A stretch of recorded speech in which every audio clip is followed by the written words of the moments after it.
પૂર્ણાંતરિક પરાવર્તન જોઈએ છે એની આગળ જુઓ એમાં શું છે કે એક એક્વેરિયમ લીધું છે. એક્વેરિયમ એટલે પાણીનું પાત્ર લીધું છે. એ પાત્રમાં આપણે પાણી ભરી દઈએ છીએ. ધારો કે આપણે અહીં સુધી પાણી ભર્યું છે અને એમાં એ બિંદુ પર કોઈ બિંદુવત વસ્તુ મૂકેલી છે. આ બિંદુવત વસ્તુમાંથી પ્રકાશના કિરણો બહાર નીકળે છે. તો ધારો કે એક પ્રકાશનો કિરણ આ છે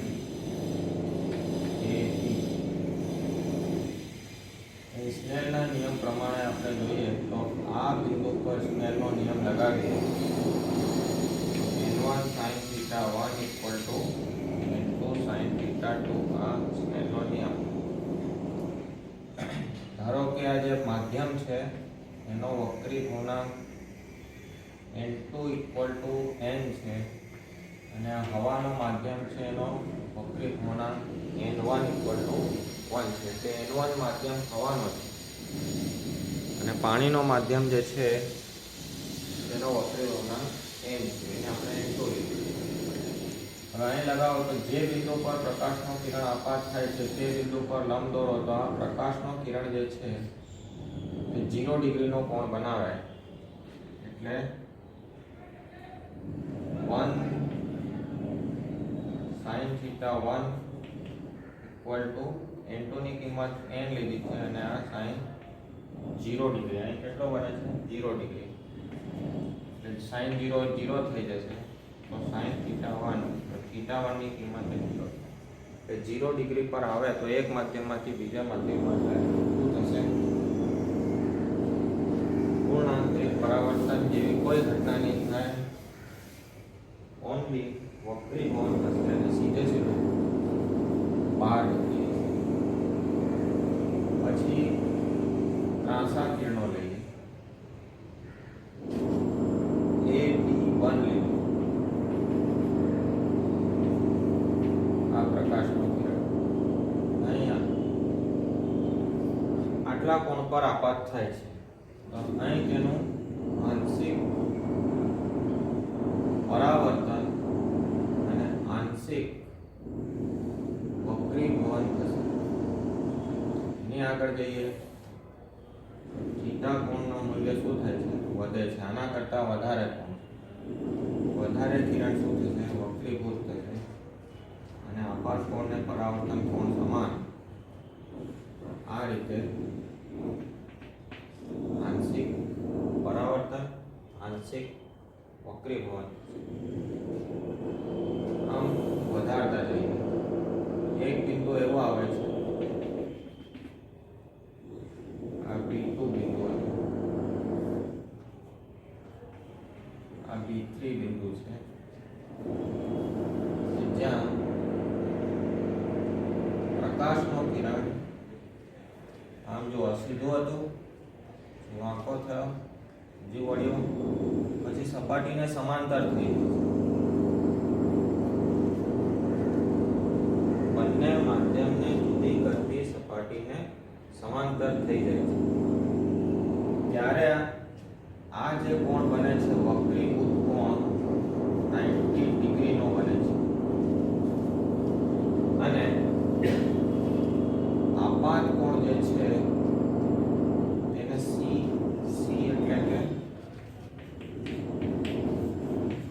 ક્રાંતિક કોણ કહેવાય. ક્રાંતિક કોણની વ્યાખ્યા છે કે જ્યારે પૂર્ણાંતરિક પરાવર્તનની ઘટનામાં જ્યારે પ્રકાશનો કિરણ એક માધ્યમમાંથી બીજા માધ્યમમાં જાય એક માધ્યમમાંથી બીજા માધ્યમમાં જાય જ્યારે પ્રકાશનું કિરણ એક માધ્યમમાંથી બીજા માધ્યમમાં જાય અને ત્યારે વક્રીભૂત કોણ 90 ડિગ્રીનો બને ત્યારે આપાત કોણને ક્રાંતિક કોણ કહે છે.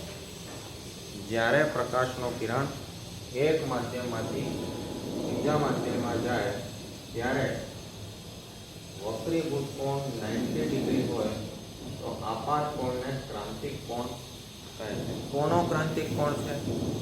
તો માધ્યમ 2 નો માધ્યમ 1 ની સાપેક્ષમાં એટલે હવાની સાપેક્ષમાં પાણીનો ક્રાંતિક કોણ છે. બરાબર.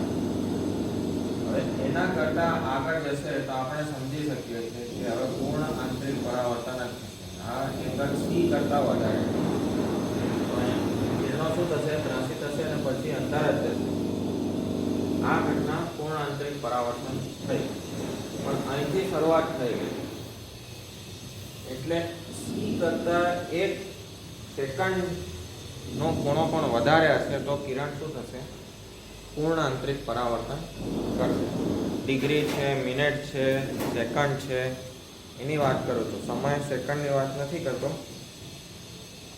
1 સેકન્ડ જેટલું પણ કોણ વધશે તો પૂર્ણ આંતરિક પરાવર્તન થશે. એટલે પછી પ્રકાશનો કિરણ વક્રીભૂત નહીં થતો, અંદર ને અંદર જ જાય છે, એટલે એને કહે છે પૂર્ણ આંતરિક પરાવર્તન.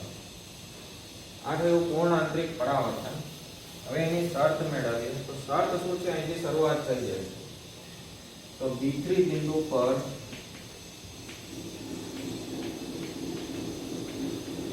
સ્નેલના નિયમથી n1 sin theta 1 equal to n2 sin theta 2. હવે જો આપણે છે ને n1 શું લેવાનું? આ લેવાનું. જ્યાંથી જઈએ છે ને એક માધ્યમમાં થાય તો બીજો માધ્યમ પ્રકાશની ગતિની દિશામાં આપણે લેવાના. તો સૂત્ર લખેલું છે. હવે એમાં એમને સમજતા n1 ની કિંમત 1 છે. કિંમતો નથી મૂકવાની, સમજીને કિંમતો મૂકવાની છે કે આપણે ક્યાંથી ક્યાં જઈ રહ્યા છીએ. આપણે અહીંથી ક્યાં જઈ રહ્યા છે તો અહીં જે છે n2 એ આપણા માટે n1 છે. એનો વક્રી વહનાંક શું છે? n.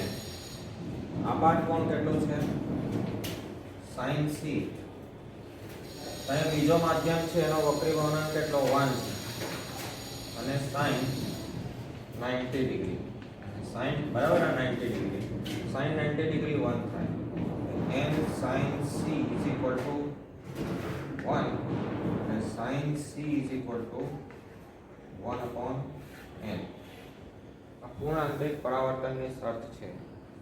એટલે આપણે ક્રાંતિક કોણ ગમે તે માધ્યમનો શોધી શકીએ, ફક્ત તે માધ્યમનો આપણને વક્રી ભવનાંક ખબર હોવું જોઈએ. કે ધારો કે 1.5 છે તો 1 upon 5 છે. પાણી લો તો પાણીનો 1.33 છે તો 1 upon 1.33 કરો એટલે 0 પોઈન્ટ આવશે. એનું નેચરલ સાઇનમાં તમે જોઈ લો તો c ની કિંમત મળી જશે. c ની કિંમત મળી જાય પછી આપણે એના કરતાં વધારે કોણ પર પ્રકાશનો કિરણ મોકલીએ તો માધ્યમમાંથી બહાર ના નીકળે, એ માધ્યમને માધ્યમમાં જ રહેશે. આ રીતે આપણે શું કરી શકીએ કે કયા માધ્યમમાં કેટલા કોણ પર પૂર્ણ આંતરિક પરાવર્તન થશે એ જોઈ શકીએ. બરાબર. આ એક પ્રશ્ન થયો. બીજામાં જઈએ.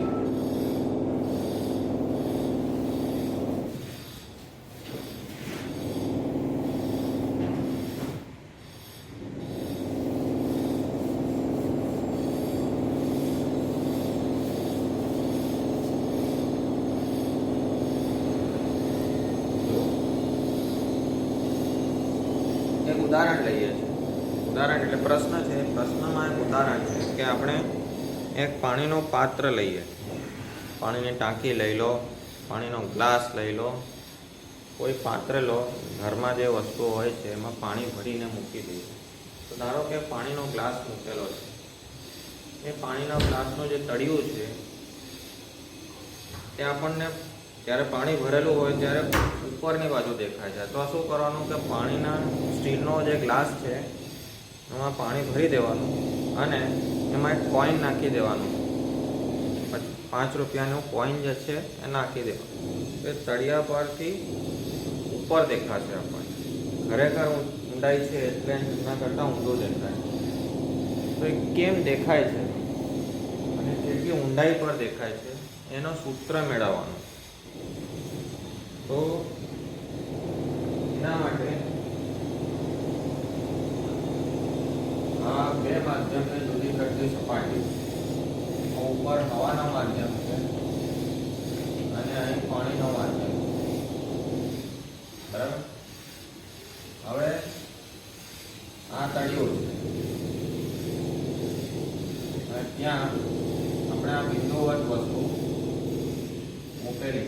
કોઈન મૂકેલું. આ ઊંડાઈ કેટલી? તો ખરેખર ઊંડાઈ જે છે તે HO છે. હાઇટ ઓફ ઓબ્જેક્ટ, ઓબ્જેક્ટ એટલે વસ્તુ,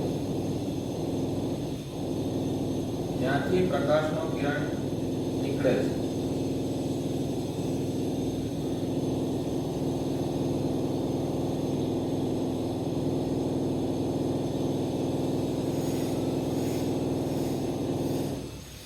બરાબર? ત્યાંથી પ્રકાશનો કિરણ નીકળે છે. પૂર્ણાંતરિક પરાવર્તન નથી થતું.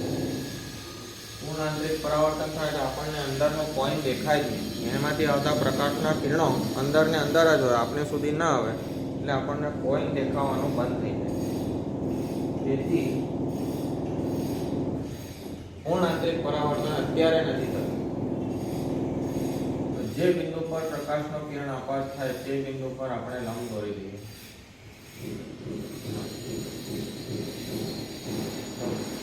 ઘટ માધ્યમ છે, પાણીનો માધ્યમ ઘટ છે, સઘન માધ્યમ કહેવાય, અને હવા પાતળો માધ્યમ છે અને વિરલ માધ્યમ કહેવાય. આ શું છે? તો સઘન માધ્યમ છે અને આ વિરલ માધ્યમ છે, પાતળું માધ્યમ છે, આ ઘટ માધ્યમ. તો ઘટ માધ્યમમાંથી પાતળા માધ્યમમાં જ્યારે પ્રકાશનું કિરણ જશે ત્યારે લંબથી દૂર હટી જાય. બરાબર? હવે આપણે અહીંથી જોઈએ તો આપણને વસ્તુ ક્યાં દેખાય? તો આપણી આ સીધી રેખામાં જ હોય. આમ ના હોય કે આપણને વસ્તુ જે છે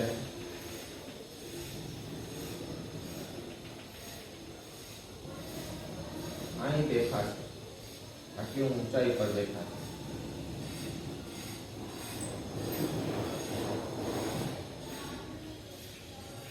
ઓબ્જેક્ટ છે O, અહીં વસ્તુનું પ્રતિબિંબ દેખાશે. એની હાઈટ જે છે તે ઉપરથી જ માપીએ છીએ બધું, એટલે HI, હાઈટ ઓફ ઇમેજ, એટલી ઊંડાઈ પર દેખાય. ધારો કે આ કોણ θ1 છે, આ કોણ θ2 છે. અહીં જો Z બને છે, આમ અહીં θ2 હોય તો અહીં θ2 હશે. આ કોણ પણ θ2 છે. નામ આપી દઈએ. બરાબર? આપણે આ P, Q, R. હવે આ કાટકોણ છે, આ કાટકોણ છે. કાટકોણ ત્રિકોણ IPQ, બરાબર? આટલામાં લઈએ. tan θ નું સૂત્ર લગાવો. tan θ1 સામેની બાજુ PQ અને પાસેની બાજુ I. PQ ની કિંમત ખબર નથી તો PQ જ રહેવા દઈએ. PI ની કિંમત ખબર છે કે HI. પછી આમાં આપણે tan θ નું સૂત્ર લગાવીએ.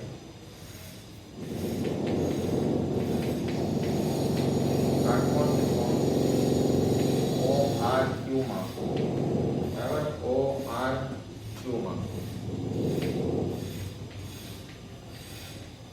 tan θ2 સામેની બાજુ QR અને પાછળની બાજુ QR, સોરી OR. ઉપર શું છે? OR અને નીચે શું છે? QR, પાછળની બાજુ. QR ની કિંમત PQ ની કિંમત જેટલી એટલે PQ, અને QR ની કિંમત જે છે તે HO જેટલી છે. તો આ કિંમત કેટલી છે? HO જેટલી. tan θ.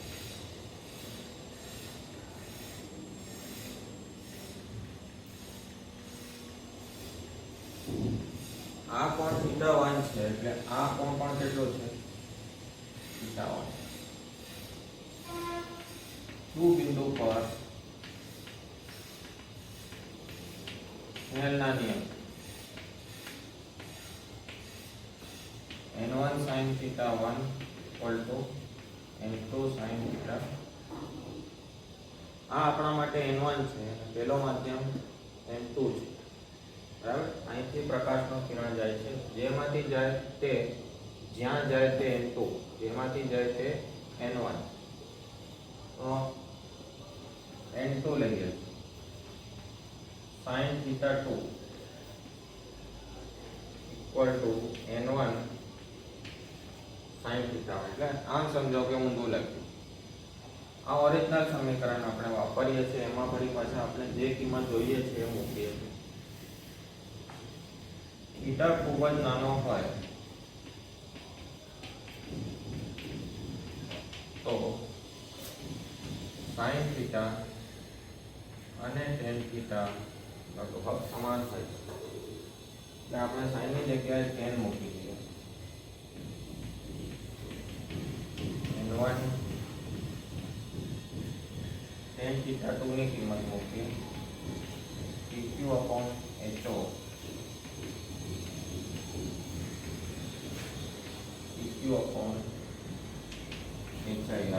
pq કેન્સલ થઈ ગયું.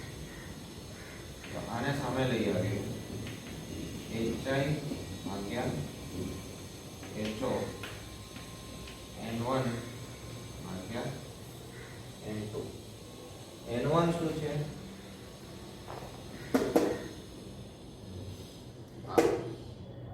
બરાબર, 1 વિરલ માધ્યમ અને n સઘન માધ્યમ. n1 n2 ભલે લખ્યા, આપણે સૂત્ર યાદ રાખવાનું કે hi/ho equal to n Viral upon n સઘન. આ સૂત્ર વાપરવામાં એક વસ્તુ હજુ ધ્યાન રાખવાની,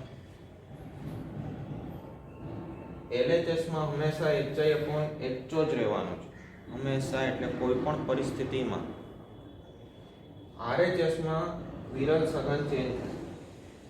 આપણે અવલોકન ક્યાંથી કરીએ છીએ? ઉપર. ઉપર શું છે? હવા છે. હવાના માધ્યમમાંથી ગતિ કરો, હવાના માધ્યમમાંથી અવલોકન કરો. જે માધ્યમમાં તમે અવલોકન કરો છો તે માધ્યમ ઉપર આવશે, બીજું માધ્યમ નીચે આવશે. hi/ho જે માધ્યમમાં કરો તે ઉપર આવશે અને બીજો માધ્યમ નીચે આવશે. ઓકે, હંમેશા ધ્યાન રાખવાનું છે. આના પરથી ઘણા ક્વેશ્ચન છે.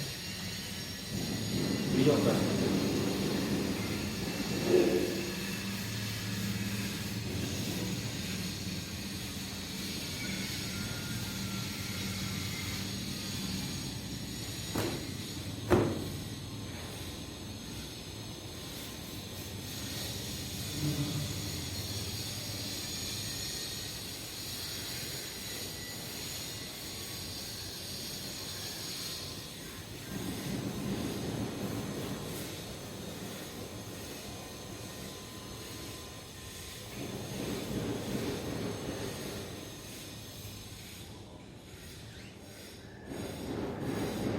પૂર્ણ આંતરિક પરાવર્તન આપણે હમણાં જોયું. પૂર્ણ આંતરિક પરાવર્તનમાં એક ઉદાહરણ છે optical fibre.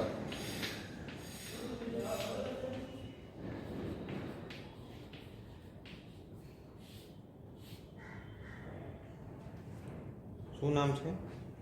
Optical fibre. Optical fibre શું હોય છે? તમે મેળામાં જોયું હશે. મેળા લાગે છે, થોડા દિવસ પછી મેળાઓ લાગશે. મેળામાં શું છે, એક આવું એક પાત્ર હોય છે.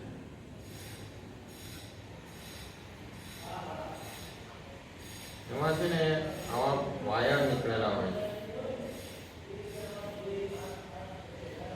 આવા વાયર હોય છે. વાયરના છેડા ઉપર લાઈટ દેખાય છે. વાયરમાં લાઈટ નથી દેખાતી, અને છેડા પર લાઈટ દેખાય છે. આ જે વાયરો છે એને ઓપ્ટિકલ ફાઇબર કહેવાય, બરાબર. એટલે આપણે જોયેલું છે બધું, પણ આપણને ખ્યાલ નથી કે આને આ કહેવાય. આ વાયર શું છે? ઓપ્ટિકલ ફાઇબર છે. કોઈ પણ વાયરમાં લાઇટ પસાર કરો તો અહીં ના દેખાય, કારણ કે એને વાળી દો. આમ સીધો વાયર હોય, નળાકાર હોય, હોલો હોય, અંદરથી પોલાણ, તો લાઇટ સીધે જાય. પણ એનું વાળી દો તો લાઇટ ના દેખાય. પણ આમાં વાળી દો તોય લાઇટ, વળેલા છે તોય લાઇટ દેખાય છે. એટલે ઓપ્ટિકલ ફાઇબર. અને આવા કેમ થાય છે, કેવી રીતે થાય છે, એ આપણે જોઈએ. બરાબર, ઓપ્ટિકલ ફાઇબર લીધું છે.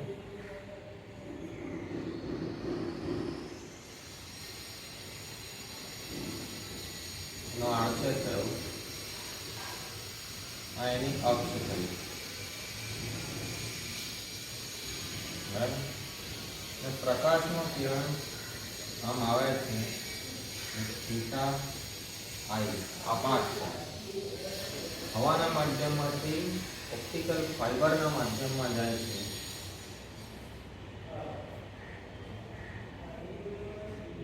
અહીં જે છે તે લંબ દોરી 90 ડિગ્રી છે. આ ધારો કે થીટા એફ છે. ફાઇબરની એફ એટલે ફાઇબર, ફાઇબરની અંદર બનતું કોણ, વક્રીભૂત કોણ છે.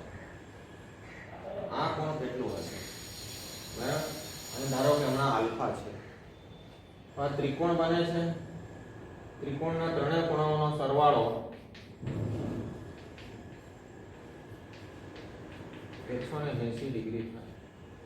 1, 2 અને 3 નો સરવાળો.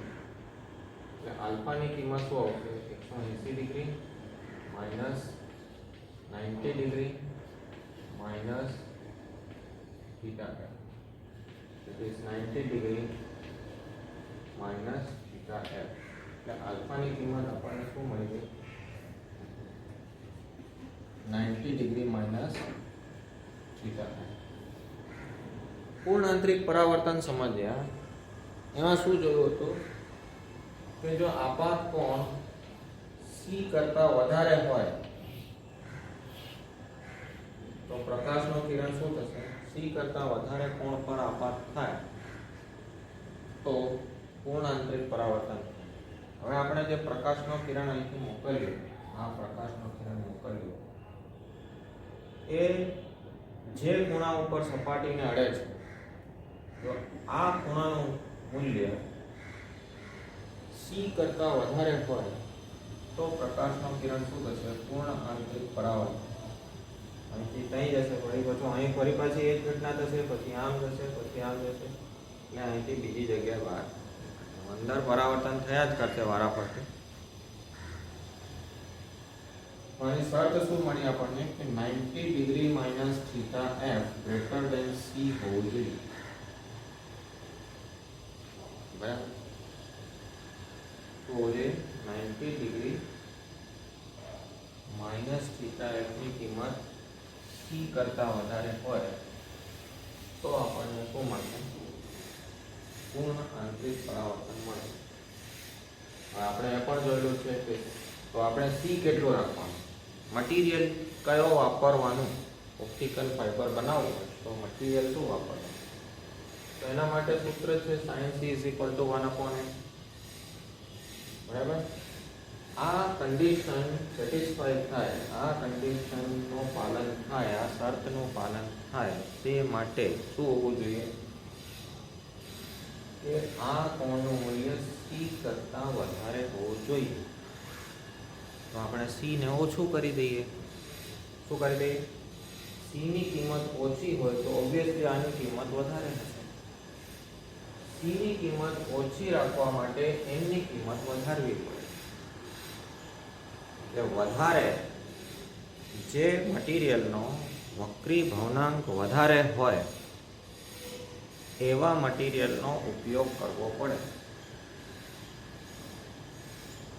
વધારે હશે તો સી ઓછું, અને સી ઓછું હશે તો આ ઓટોમેટિકલી વધી જશે. બરાબર, એટલે એવો મટીરિયલ વાપરવામાં આવે કે જેનું વક્રી ભવનાંક વધારે હોય. છતાંય આપણે આગળ જોયું કે જો પૂર્ણ આંતરિક પરાવર્તન સહેજ પણ રહી જાય તો વક્રીભવન થઈ જશે. તો હું પ્રકાશના કિરણોનું વક્રીભવન એને અટકાવવા માટે ઉપર ઓપ્ટિકલ ફાઇબરની દિવાલ પર પડ ચડાવવામાં આવે છે. એ પડ ચડાવવાને આપણે ક્લેડિંગ કહીએ છીએ. ક્લેડિંગ મટીરિયલનું છે અને એ મટીરિયલનો વક્રી ભવનાંક આના કરતાં ઓછું રાખવામાં આવે. આ વધારે અને આ ઓછું, જેથી શું થાય કે પ્રકાશનો કિરણ જો વક્રીભૂત થાય તો પછી ત્યાંથી ફરી પાછું શું થાય, અંદર પરાવર્તન થઈ જાય. આમ પ્રકાશનું કિરણ આગળ જતો રહે, લીકેજ ના થાય. લીકેજ અટકાવી શકાય. ક્લેડિંગ કરવાથી શું થાય તો લીકેજ અટકાવી શકાય. બીજી વસ્તુ, 90 - θf ની કિંમત c કરતાં વધારે હોવી જોઈએ. તો c ની કિંમત આપણે ઓછી કરી તો θf ની કિંમત શું થાય, ઓછી રાખો. કેમ કે જો 90 ડિગ્રી માઇનસ 5 ડિગ્રી કરો તો 85 ડિગ્રી, અને 90 ડિગ્રી માઇનસ 85 ડિગ્રી કરો તો 5 ડિગ્રી. જો આ કિંમત ઓછી હશે તો આખી કિંમત આમાંથી આ બાદ કરો તો વધારે આવશે, અને આ ઓછી કરશો તો ઓછી જ આવશે. એટલે θf પણ શું થશે, ઓછું હોવું જોઈએ. θf ઓછું કરવા માટે, આ ઓછું કરવા માટે θi પણ ઓછું હોવું જોઈએ. આ બધી શરતો છે ઓપ્ટિકલ ફાઇબર બનાવવાની. પહેલી શરત શું છે કે મટીરિયલ એવું પસંદ કરવાનું કે જેથી વધારે વક્રી ભવનાંકવાળો મટીરિયલ પસંદ કરો તો સી ની કિંમત ઓછી. બીજી શરત એ છે કે સી ની કિંમત ઘટાડીએ તો 19 - θf વધારે હોવું જોઈએ. 90 - θf વધારે, આ વધારે ત્યારે થાય કે જ્યારે θf નું મૂલ્ય ઓછું હોય. θf નું મૂલ્ય ઓછું ત્યારે જ હોય જ્યારે θi નું મૂલ્ય ઓછું. ઓકે, આ છે પૂર્ણ આંતરિક પરાવર્તનનો ઉપયોગ કરીને ઓપ્ટિકલ ફાઇબર બનાવવાનું. Okay, thank you.